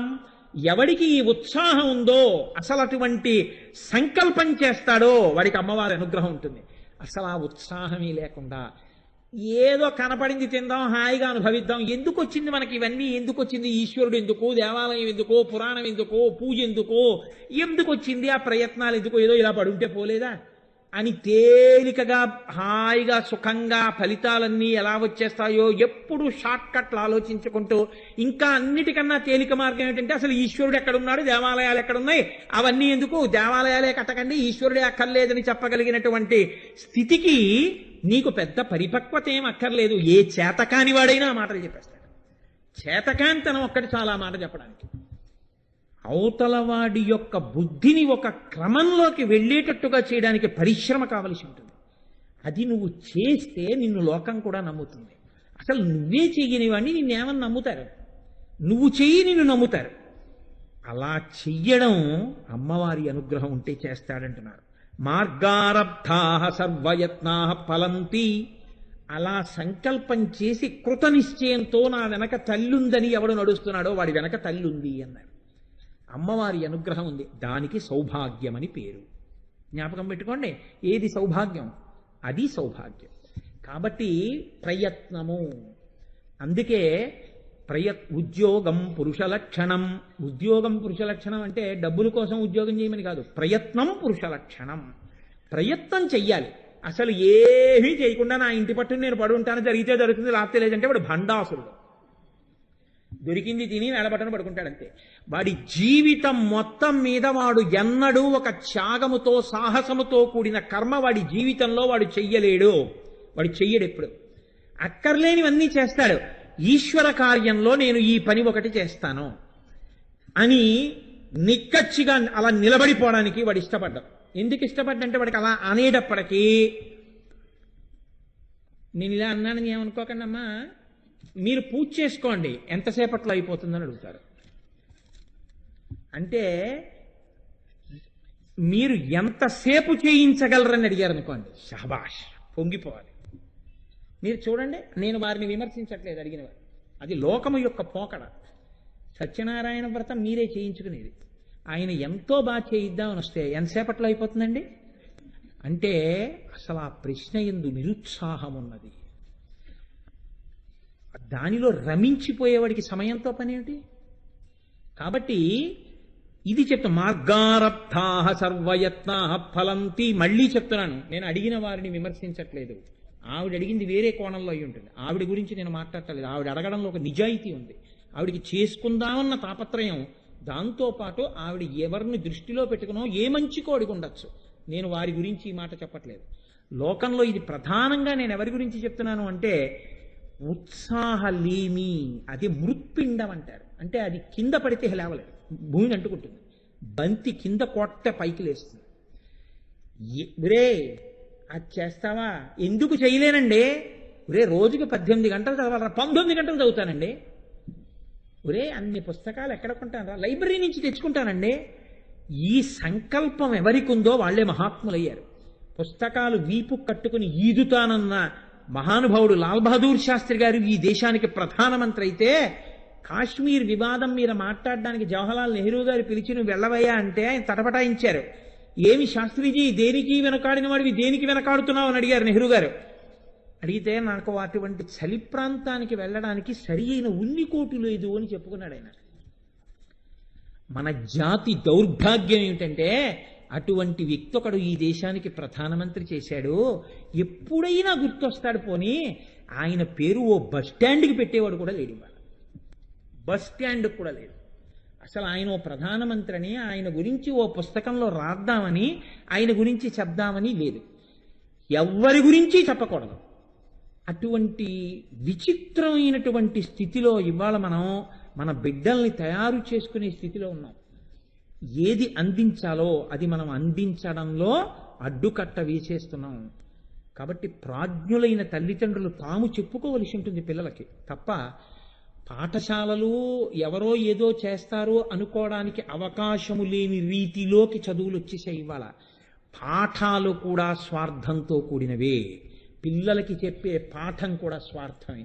ఈశ్వర భక్తిలో స్వార్థమే. అన్నీ కుళ్ళిపోయి ఉన్నాయి. అటువంటి స్థితిలో ఉత్సాహమును ప్రోధి చెయ్యడం అంటూ ఉంటే అమ్మవారి అనుగ్రహంతో వస్తుంది అంటున్నారు. కాబట్టి చూడండి, అలా ఉత్సాహం ఉన్నవాడు వెంటనే ఫలితం సాధించగలడని మీరు అనుకుంటున్నారా? ముందు ఆయన ఏం పొందుతాడు? లోక తిరస్కారమును పొందుతాడు. ఎందుకండి అవన్నీ అంటాడు ముందంతే. ఎందుకండి మీకు ఇవన్నీ? హాయిగా సుఖంగా సంతోషంగా గడపచ్చు కదా, ఎందుకు ఇలాంటి లేనిపోని ప్రయత్నాలన్నీ మొదలు పెట్టుకుంటారు? ఎందుకు? కష్టం కదా, నీరసపడిపోతారు కదా, చిక్కిపోతున్నారు కదా, ఇన్నిన్ని చిత్రమైనటువంటి శాబాష్ చేస్తున్నావా, చెయ్యి, చాలా మంచి పని చేస్తున్నావు, శుభం భూయాత్ అనేవాడు ఉండడు. మిమ్మల్ని నిరుత్సాహపరిచే వాళ్లే ఉంటారు. ఎలా నిలబడాలో చెప్తున్నారు. అమ్మవారి అనుగ్రహాన్ని ఎలా ప్రోధి చేసుకోవాలో తెలుసా? అమ్మవారు సౌభాగ్యం ఇవ్వడం అంటే ఏమిటో తెలుసా? ఇహతు రగచతై ప్రయాంతు మూఢాః ధనరహితాస్తు బుధాః ప్రయాంతు పద్భ్యాం గిరిశిఖరగతాపి కాకపంక్తి పులినగతైర్న సమత్వమితి హంసైః. నాకు అనిపిస్తుంటుంది, అసలు ఇవన్నీ ఎవరు వినాలంటే చదువుకునే పిల్లలు వినవలసి ఉంటుంది. ఎంత గొప్ప ఉపమానం చెప్పారంటే, అమ్మవారి సౌభాగ్యం ఇవ్వడం అంటే ఎలా ఉంటుంది అన్నదాని గురించి చెప్తున్నారు. ఒక పెద్ద పర్వత శిఖరం ఉంది. ఈ పర్వత శిఖరం మీద గద్దలు కూర్చున్నాయి, రాబందులు కూర్చున్నాయి, కాకులు కూర్చున్నాయి. ఇవన్నీ కూర్చుని మాంసఖండములను పీక్కు తింటున్నాయి. ఇవి సమున్నతమైనటువంటి శిఖరం మీద కూర్చున్నాయి, పర్వతం మీద. ఆ పర్వతానికి కింద ఒక నీటి కయ్య ఉంది. ఆ నీటి కయ్య దగ్గర రాజహంసలు తిరుగుతున్నాయి ఆ శిఖరం చుట్టూ. పర్వతం మీద కూర్చున్నంత మాత్రం చేత కాకులు హంసలా, పర్వతం మీద కూర్చున్న గద్దలు హంసలా, పర్వతాల మీద కూర్చున్నటువంటి రాబందులు హంసలా? పర్వతం కింద నీటికయ్య దగ్గర నడుస్తున్న హంసయే హంసయా? హంసయే హంస. కింద నడిచినంత మాత్రం చేత హంస కాకుండా పోదు, పైన కూర్చున్నంత మాత్రం చేత కాకి హంస కాలేదు. మహాత్ముడైన వాడు తన యొక్క లక్ష్యాన్ని సాధించుకోవడానికి కష్టతరమైన మార్గంలో నడుస్తున్నప్పుడు అందరూ నిరుత్సాహపరుస్తుంటే అది ఎలా ఉంటుంది అంటున్నారు. ఇహతు రగచతై ప్రయాంతు మూఢాః. మూఢులైనటువంటి వారు ఏనుగుల మీద గుర్రాల మీద వెళ్ళిపోతూ, మహాప్రాజ్ఞుడైన వాడు ఉత్తరీయం వేసుకుని నడిచి వెళ్ళిపోతుంటే, ఆయన్ని చూసి వెకిలి నవ్వులు నవ్వుతూ వెళ్ళిపోతుంటే, తన యొక్క ధ్యేయం చేరుకోవడానికి సంకల్పంతో నడిచి వెళ్ళిపోతున్నవాడు ఎంత మాత్రము తక్కువ వాడు కాడు. ఒకనాడు ఈయన చరిత్ర వాళ్ళందరూ చెప్పుకొని ఆయన్ని మార్గదర్శకంగా తీసుకుంటారు. ఒకనాడు ఈయన చరిత్రని చెప్పుకుని అటువంటి మహాత్ముణ్ణి దర్శించకుండా కారులో వెళ్ళిపోయాం మనమని ఏడుస్తారు. నడిచినవాడు తక్కువవాడు కాదు, గుర్రాల మీద వెళ్ళినవాడు ఎక్కువవాడు కాడు. పర్వతం మీద కూర్చున్నది హంస కాదు, కింద పాకినంత మాత్రం చేత గద్దయిపోదు. కింద తిరిగినది హంస హంసే, పైన కూర్చున్న కాకి కాకి. కాబట్టి ఎవ్వడో నీ సంకల్పమును వేలుపెట్టి చూపించాడని ఒక తుచ్చుడు, ఒక నీచుడు, ఒక అల్పుడు, నిన్ను లెక్క కట్టలేనివాడు, నీ మర్యాద తెలియనివాడు, నీ గురించి అంచనా లేనివాడు, నీ గురించి ఒక నీచమైన మాట మాట్లాడాడని నీ సంకల్పమును విడిచిపెట్టకో. ఈ ధైర్యాన్ని ప్రోధి చేసుకుని అడుగులు ఎవడు వేస్తున్నాడో వాడికి అది సౌభాగ్యము. ఈ సౌభాగ్యము అమ్మవారి కృప వలన మాత్రమే లభిస్తుంది. వాడే కోట్ల మందికి దార్శనికుడై మహాపురుషుడుగా నిలబడతాడు. అలా ఉండగలగడం గాంధీలు కోట్ల మంది ఉండరు, ఒక్కరే ఉంటారు మహాత్మా గాంధీ. లాల్ బహదూర్ శాస్త్రులు కోట్ల మంది ఉండరు, ఒక్కరే ఉంటారు లాల్ బహదూర్ శాస్త్రి. శంకరాచార్యులు వారు లక్షల మంది ఉండరు, ఒక్కరే ఉంటారు ఆదిశంకరులు. చంద్రశేఖర పరమాచార్యాలు లక్షల మంది ఉండరు, ఒక్కరే ఉంటారు పరమాచార్య. లోకంలో కాకులు గుంపులుగా తిరగచ్చు, హంస మాత్రం ఒక్కటే ఉంటుంది. హంసలు ఒకటో రెండో ఉంటాయి. అలా ఉండగలగాలంటే అమ్మవారి అనుగ్రహం ఎవడికి కలిగిందో వాడు మహాత్ముడై నిలబడగలుగుతున్నాడు. వాడు అందరూ అన్నిటి యందు మగ్నమైతే త్రోసి రాదని తాను నిలబడగలుగుతున్నాడు. ఈ నిలబడగలగడమే అమ్మవారి సౌభాగ్యము. ఇది నువ్వు నోచుకోవడానికి, నువ్వు మహాత్ముడివి కావడానికి, పతనం అయిపోకుండా ఉండడానికి, మెట్లెక్కడమే నీకు రావడానికి ఆవిడికి నువ్వు నమస్కరిస్తూ ఉండవలసిందే. అది ఆగిందో పడిపోతావంతే. ఇందులో చమత్కారం ఏమిటో తెలుసా అండి? మహాత్ములైనటువంటి వారు నడిచినటువంటి నడక వర్తమాన కాలమునందు అందరి చేత, కొంతమంది చేత అవహేళనకు గురి చేయబడి ఆయన్ని మీరు ఆదర్శంగా తీసుకోకండి అని చెప్పబడవచ్చు.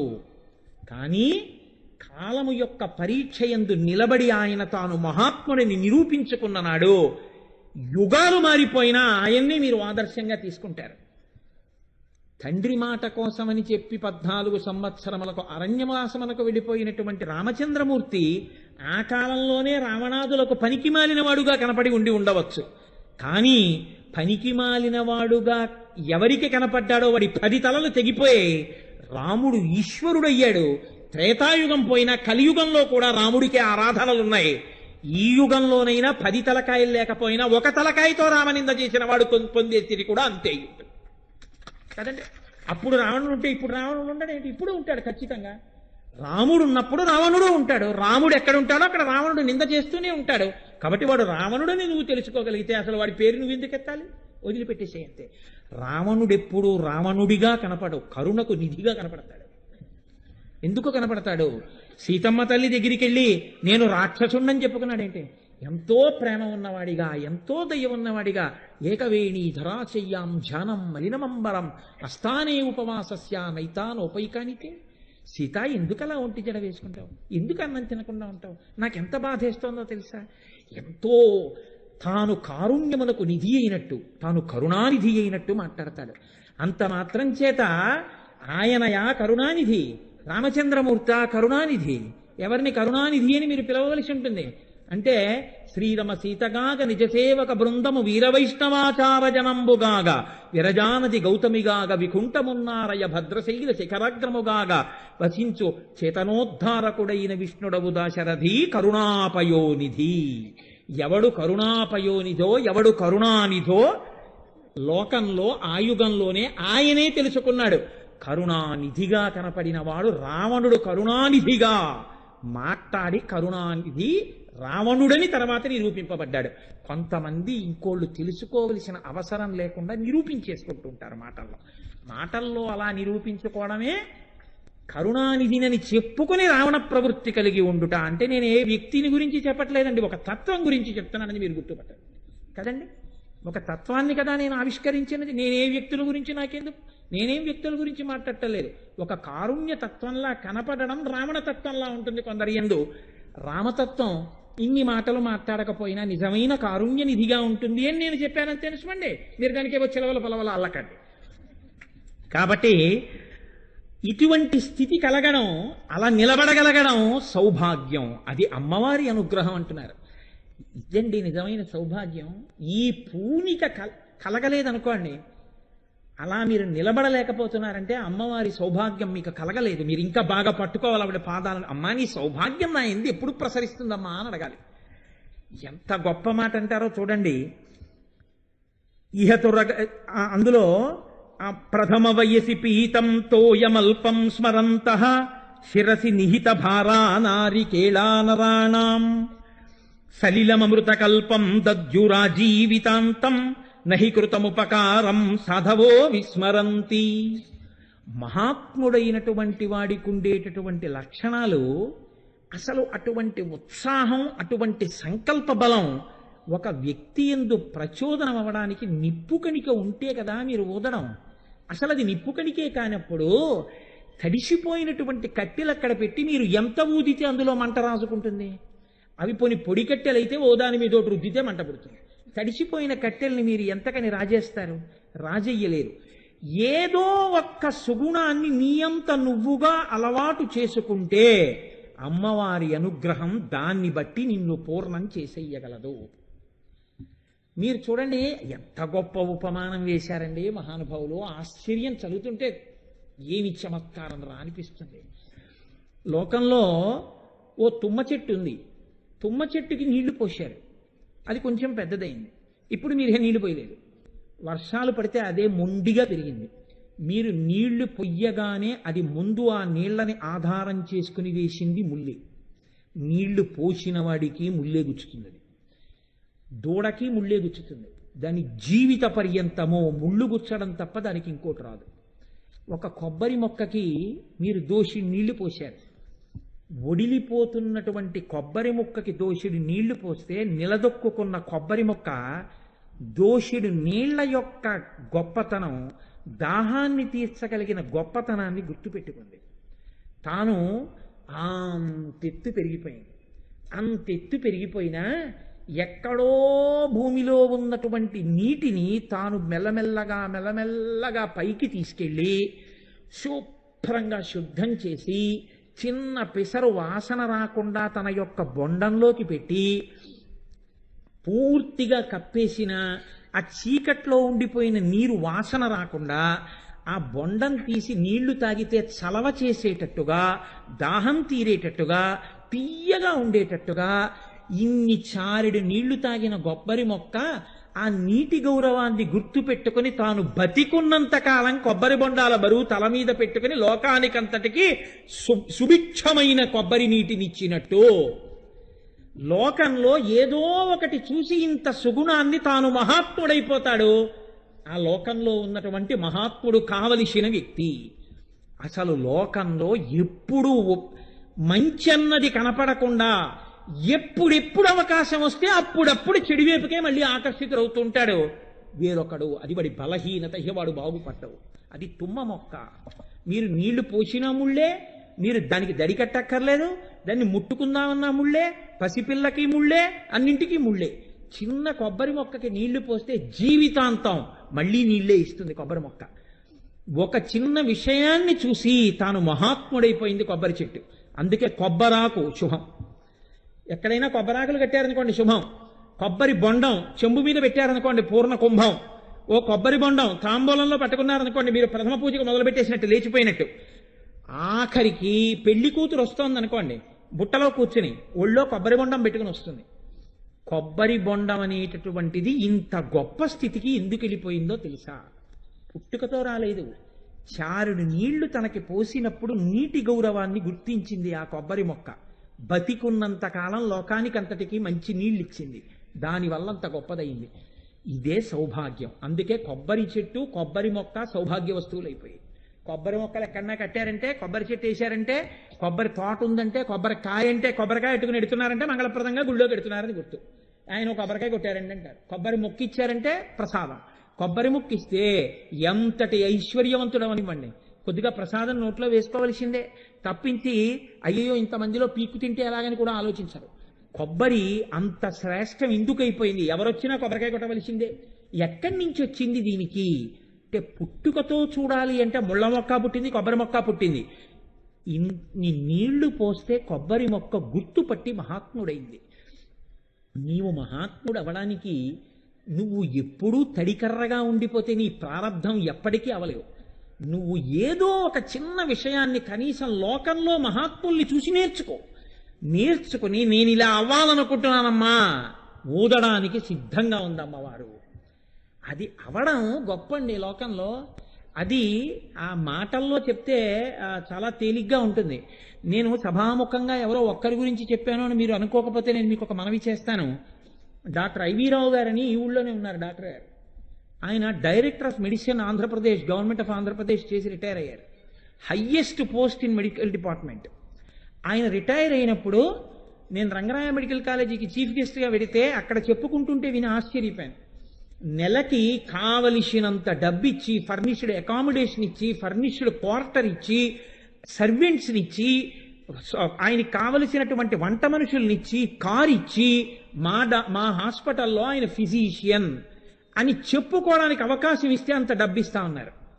ఆయన అన్నారు, నాకు ఇవేం అక్కర్లేదు, మా తండ్రి గారు పుట్టి పెరిగి వైద్యం చేసిన ఊరు కాకినాడ. నేను కాకినాడ పట్టణానికి వెళ్ళి నన్ను నమ్ముకున్న వాళ్ళు ఉన్నారు, వాళ్ళకి వైద్యం చేస్తానని ఈ ఊరు వచ్చారు. ఈ ఊరు వచ్చి మహానుభావుడు వాళ్ళ తండ్రి గారి ఫోటో ఎక్కడుందో, వాళ్ళ తండ్రి గారు ఎక్కడ కూర్చునేవారో అక్కడ ఇన్నాళ్ళు వాళ్ళ అక్కయ్య గారు చేసేవారు వైద్యం. ఒక చెక్క కుర్చీలోనండి ఆయనే తలుచుకుంటే ఒక రివాల్వింగ్ చైర్ వేసుకోలేరా? ఒక చెక్క కుర్చీలో కూర్చుని ఉదయం నుంచి 11 గంటల వరకు 5 గంటల పాటు చెక్క కుర్చీలో కూర్చుని చెక్క బల్ల మీద స్టెత్ పెట్టుకుని ఆయన వైద్యం చేస్తుంటారు. దేనికో తెలుసా అండి? ఆయన రివాల్వింగ్ చైర్ కొనుక్కోలేక కాదు, ఓ పెద్ద టేబుల్ వేసుకోలేక కాదు, ఆయన అంటే తెచ్చిపడేసేవాళ్ళు ఉన్నారు. మా తండ్రి గారు ఈ గదిలో ఇలా కూర్చున్నారు. మా తండ్రి గారు ఎందరికో ప్రాణం పోశారు. మా తండ్రి గారు నేను అలా కావాలని ఇక్కడ కూర్చుని కోరుకున్నారు. నేను ఇక్కడ కూర్చుని అలా చెయ్యాలని ఆయన కోరుకున్నారు. అలా చెయ్యడమే నా జీవితానికి సార్థకత. అంతకన్నా మర్యాద ఇంకోటి లేదని చెక్క కుర్చీలో కూర్చుని ఇప్పుడు ఆయన వైద్యం చేస్తున్నారు. మీరు ఎక్కడ వెతుకుతారు మహాత్ముల గురించి? మీ పిల్లలకి సమున్నతమైన స్థితిని కల్పించాలనుకుంటే ఐవీరావు గారిని చూపించండి, తీసుకెళ్ళి ఆయన మర్యాద చూపించండి, ఆయన డిసిప్లిన్ చూపించండి, ఇప్పటికీ ఆయన గౌరవం చూపించండి. నేను ఏ కారణానికో డాక్టర్ గారిని వెనకేసుకొచ్చానని మీరు అనుకోకండి. ఒక వ్యక్తిలో ఉన్నటువంటి గొప్పతనాన్ని గుర్తించలేని వాడు అధముడు, వాడు పనికిరాడు. కాబట్టి ఒకడు మహాత్ముడు అవ్వాలి అంటే ఇక్కడే ఉంటుంది దిల్, ఇక్కడ ఉండాలి సంకల్పం. ఈ సంకల్పం ఉందా నువ్వు ఎంతటి వాడివన్నా అవుతావు. అదొక్కటి లేకుండా మిగిలినవి ఎన్ని ఉన్నా నువ్వు మహాత్ముడివి మాత్రం కాలేవు. అమ్మవారి సౌభాగ్యం మాత్రం రాదు. అవి కాలగతిలో నువ్వు వచ్చి కాలగతిలో వెళ్ళిపోవచ్చు. ఎంతమంది కోటీశ్వరులు లేరు, ఎంతమంది ఇంకొక వృత్తిలో ఉన్నవాళ్ళు లేరు. వాళ్ళు వెళ్ళిపోతున్నారు. వాళ్ళందరినీ గుర్తుపెట్టుకుంటున్నామా? వాళ్ళందరినీ పొగుడుతున్నామా? లోకంలో పొగడబడడానికి యోగ్యుడై ఎవడో ఒక్క మహాత్ముడే మిగులుతాడు. ఎందువల్ల అది కూడా చెప్తున్నారు. కాకస్య చుంచుర్యది హేమయుక్తో కాకస్య చంచుర్యది హేమయుక్తో మాణిక్యయుక్తౌ చరణౌ చ తస్య ఏకైకపక్షే గజరాజముక్త తదాపి కాక నచ రాజహంసః. ఒక ఆయన ఏం చేశాడంటే ఒక కాకిని హంసని చేద్దాం అనుకుని ఒక కాకిని తీసుకొచ్చి దాని ముక్కుకి బంగారపు ముక్కు ఆ తొడుగు ఒకటి చేయించి ముక్కుకి ఆ తొడుగు తొడిగి ఇప్పుడు మాణిక్యయుక్తౌ చరణౌ చ తస్య, ఆ కాకి కాళ్ళకి మాణిక్యములతో కూడినటువంటి పట్టాలు కట్టాడు. దాని రెక్కలంతా కూడా ముత్యాల సరాలు చుట్టి ఆ వీధిలో వెళ్ళిపోతున్నాయని పిలిచి దాన్ని చూపించి ఇదేమిటి అని అడిగాడు. కాకి అని అడిగాడు. ఆ పక్కనే రాజహంస ఉంది ఒక పాకలో. హంస కాదా అన్నాడు. నీ మొహం హంస అంటే అది అన్నాడు. ఎన్ని చుట్టినా ఎన్ని కట్టుకున్నా కాకే, ఏదీ చుట్టుకోకపోయినా ఏదీ కట్టుకోకపోయినా రాజహంసే. రాజహంస కావడం అంటే పై మెరుగుల చేత రాజహంస కాదు, లోపల మెరుగు చేత రాజహంస అవుతుంది. లోపలి మెరుగు అమ్మవారిచ్చే సౌభాగ్యం, భక్త సౌభాగ్యదాయిని. ఆ తల్లి ఎవరిని అనుగ్రహించిందో వాళ్ళని అటువంటి స్థితికి పెంచుతుంది. ఈ నామం అయిపోయింది అనుకుంటున్నారేమో, నాకేం తృప్తి లేదు. ఎందుకో తెలుసా అండి, ఒక్క విషయం చెప్పి పూర్తి చేస్తాను. అమ్మవారుట ఈ లోకంలో ఒక పరీక్ష పెడుతుంది. తాను కొన్ని సౌభాగ్య వస్తువులుగా ఈ లోకంలో కదులుతుంది. ఏం చేస్తాడో చూద్దామని చూస్తుంది. అవి 8 వస్తువుల్ని చెప్తారు, సౌభాగ్య అష్టకము అంటారు. అందులో మొట్టమొదటి వస్తువు ఏదో తెలుసా అండి? తాటి చెట్టు. తాటి చెట్టు భూలోక కల్పవృక్షం అని పేరు. అందుకే తాటి చెట్టుని నిందించడం కానీ, తాటి చెట్టుకి కాలు తగిలించడం కానీ ఇలాంటి పనులు ఎప్పుడూ చేయకూడదు. తాటి చెట్టు, చెరుకు కర్ర, జీలకర్ర, ధనియాలు, రూపుమారిన పాలు అంటే పెరుగు కాని, వెన్న కాని, నెయ్యి కాని ఇటువంటివి, ఉప్పు, ఎర్రటి పువ్వులు, అనుములు ప్రసాదంగా పెట్టిస్తుంటారు గోపాలకృష్ణ గారు. ఈ 8 అమ్మవారి యొక్క సౌభాగ్య వస్తువులై ఉంటాయి. అందుకే అమ్మవారి అనుగ్రహం నాకు బాగా కావాలి, నా మనసు బాగా బలపడి మంచి వైపుకి వెళ్ళాలనుకున్నవాడు ఈ 8 వస్తువుల పట్ల తృణీకార భావంతో ఉండకుండా సౌభాగ్య వస్తువుగా గౌరవించాలి. వాటిని ఎన్నడూ తక్కువ చేసి మాట్లాడకూడదు. అందుకే వంటకంతకి రుచి ఉప్పు చేతనే అన్నారు పెద్దలు. ఈ 8 అమ్మవారు సౌభాగ్యమును ప్రకటించడానికి హేతువులుగా ఈ లోకంలో మీరు చూడడానికి వస్తువులుగా ప్రకటన చేసింది ఆవిడ. అందుకే ఈ 8 పరమ పూజనీయమై అమ్మవారి యొక్క సౌభాగ్య అష్టకముగా పేరు పొంది వాటిని పరమ మర్యాదతో మనం చూడవలసి ఉంటుంది. అందుకే సౌభాగ్యం అంటే పిల్లకి భర్త దీర్ఘాయుష్మంతుడు కావడం, పిల్ల సత్సంతానమును పొందడం, తామరతంపరగా వంశం వృద్ధి చెందడం అని మీరు చెప్పవలసి వచ్చినప్పుడు పిల్ల ఈ దీంట్లోకి వెళ్ళడానికి ఎప్పుడు తయారైనట్టు? పిల్లవాడి కంటే స్నాతకం. పిల్ల ఎప్పుడు తయారైనట్టు? పెళ్లి కూతుర్ని చేసినప్పుడు. పెళ్లి కూతుర్ని చేసామంటాం. పెళ్లి కూతురు వైదిక క్రియ కాదు. పెళ్లి కూతుర్ని చేయడానికి వేదమంత్రాలు ఏమైనా అనుసంధానం చేసేయండి, చెయ్యవు. కానీ ఏం చేస్తారో తెలుసా అండి? పెళ్లి కూతుర్ని చేయడం అంటే ఏమిటంటే శాస్త్రం ఒక మర్యాద చెప్పింది. మీరు భాగవతానికి వ్యాఖ్యానం చదివితే మీకు అందులో కనపడుతుంది. పెళ్లి కూతుర్ని చేసినప్పుడు సువాసిని తీసుకొచ్చి చెరుకు కర్రలు దానం చేయించాలి. అపూపములంటే బెల్లంతో వండినటువంటి బూరెలు అప్పాలు చేయించి పెళ్లి కూతురుతో దానం చేయించాలి. ఆ రోజు ఆ అమ్మాయి లలితా సహస్రంతో కుంకుమార్చన చేసుకోవాలి. తండ్రి ఐశ్వర్యవంతుడైతే కొద్ది మందికైనా శతమానాలతో ఉన్న మంగళసూత్రాలు, నల్లపూసల గొలుసులు దానం చేయించాలి, మట్టెలు దానం చేయించాలి, చెరుకు కర్రలు దానం చేయించాలి. అలాగే ఇప్పుడు నేను చెప్పిన సౌభాగ్య వస్తువుల్లో అనుములు వండి అనుములు సువాసినుల చేతిలో పెట్టి వాళ్ళు తినేటట్టుగా చెయ్యాలి. ఇలాంటి పనులు చేస్తే రుక్మిణీ కళ్యాణానికి ముందు రుక్మిణీదేవి ఈ పనులు చేసింది. పెళ్లి కూతుర్ని చేసినప్పుడు కన్యాదాత ఇవి చేయిస్తాడు. ఇవి చేయిస్తే ఏమవుతుందంటే సౌభాగ్య వస్తువులను సౌభాగ్యమును పొంది ఉన్నటువంటి సువాసినులు ఇస్తే అవి సౌభాగ్య వస్తువులు ముట్టుకుని సౌభాగ్యవతులకు ఇచ్చింది కాబట్టి ఆమె సౌభాగ్యవతి అవుతుంది. ఆమె చక్కగా దీర్ఘాయుష్మంతుడైనటువంటి భర్తతో హాయిగా సంతోషంగా పరమానందంగా జీవితాన్ని గడిపి పుత్రపౌత్రాభివృద్ధిగా బ్రతకగలిగినటువంటి అవకాశం కలుగుతుంది. అందుకే అవకాశం ఉన్నప్పుడల్లా పురుషుడు తన భార్య చేత ఇవి దానం చేయిస్తూ ఉండాలి. అవి దానం చేయిస్తూ ఉంటే భార్య ఎన్నడూ గుండెలు బాదుకుని ఏడవలసిన అగత్యం ఏర్పడదు. ఇవి సౌభాగ్య వస్తువులు. ఇవి కనపడినా మర్యాదగా ఉండాలి, కనపడినప్పుడు గౌరవంగా ఉండాలి. అందుకే పెద్దలు ఎంత మాట చెప్తారో తెలుసా అండి? ఆహార పదార్థమునందు ఉప్పు తక్కువైందని నిందించరాదు. నీ మోహం ఏటే ఈ ఉప్పు లేని పచ్చడి అని మీరు అన్నారనుకోండి, వెంటనే సౌభాగ్య వస్తువును మీరు నిరాదరణ చేసినట్టు అవుతుంది. ఆ ఉప్పిలా తగలయ్యన్నారనుకోండి, అయిపోయిందంతే. అందుకే ఈ మాట అనేస్తాడేమో నోటితో, వీడికి జిహ్వచాపల్యం ఎక్కువని పెద్దలు ఏం చేశారో తెలుసా అండి? అందులో కూరలో తీపి తక్కువ అవుతుందని బెల్లం వేరు, అల్లం తక్కువ అవుతుందని కాస్త అల్లం బెటరు, కాస్తంత ఉప్పు మాత్రం విస్తట్లో వేసి వదిలేస్తారు. వాడు అలా గబుక్కు నోరు జారకుండా ఉప్పు కలిపేసుకుంటాడని. ఉప్పు తినడంలో మీరు కూడా అంత జాగ్రత్తగా ఉండవలసి ఉంటుంది. సౌభాగ్య వస్తువులంటే సౌభాగ్య వస్తువులేవి. అమ్మవారు ఈ 8 వస్తువులుగా ఉంటుంది. అందుకే ఇంట్లో పాలని చూడడం అంటే ఒక్కటే ఉపమానం చెప్తారు. పాలగిన్నె, కన్నెపిల్ల, ఈ 2 ఒకటంటుంటారు. మీరు విన్నారో లేరో, చాలా పెద్ద కుటుంబాల్లో పెద్ద పెద్ద ఆడవాళ్ళ నోటి వెంట ఈ మాట వస్తుంటుంది. మీరు గబుక్కుని ఏ కాఫీ కోసం వెళ్ళిపోయి ఏది పడితే అది పెట్టి తెలియకుండా పటకారు ఇలా పెట్టేసి దింపేస్తున్నారు అనుకోండి, విరే విరే విరే విరే ఆ పటకారు అందులో పెట్టేకిరా అంట. ఏమ్మా అన్నారనుకోండి, అంటే ఇప్పుడే పులుసు దింపానరా, అది అందులో పులుసు దింపితే ఏమైందమ్మా, ఒరే పాలకుండా కన్నెపిల్ల, ఆ మర్యాద ఉంటుందిరా. దేంతో పడితే దాంతో ఎవరు పడితే వాళ్ళు ముట్టుకోవడం పట్టుకోవడం ఉండవు. ఆ పటకాన్ని అందులో పెడితే ఆ పులుపు ఉప్పు తగిలితే పాలు విరిగిపోతాయి.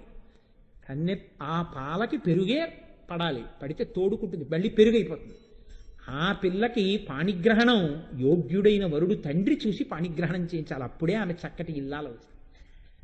ఈ పాలకి ఇంకొకటి తొందరపడి తగిలినా, ఆ పిల్లకి ఇంకొకటి తొందరపడినా ఆ జీవితాలు భయానకంగానే ఉంటాయి. అందుకే పోలికలు కూడా అలా వేసేశారు. పాలకుండ, కన్యపిల్ల, ఉప్పు తొట్టి, ఇవన్నీ వేరుగా ఉంచి వేరుగా మర్యాద చేయడానికి కారణం అదే. కాబట్టి సరే, ఆ సౌభాగ్యాష్టకం గురించి చెప్తే చిత్రంగా ఉంటుంది. కాబట్టి భక్త సౌభాగ్యదాయిని, ఎక్కడో పట్టుకోవడం కాదు, ఏ ఇంట్లో వీటి పట్ల గౌరవం ఉంటుందో ఆ వంశంలో అటువంటి చక్కటి పిల్లలు పుడతారు. కాబట్టి 8 వస్తువులను గౌరవించడం నువ్వు నేర్చుకో, ఇది చెప్పడం. అయితే మీకు ఒక మాట విజ్ఞాపన చేస్తాను, నాకు ఎంత మాత్రమూ తృప్తి లేదు ఈ నామం గురించి నేను చెప్పింది. రేపు కూడా కొంతసేపు భక్త సౌభాగ్యదాయిని గురించే చెప్తాను.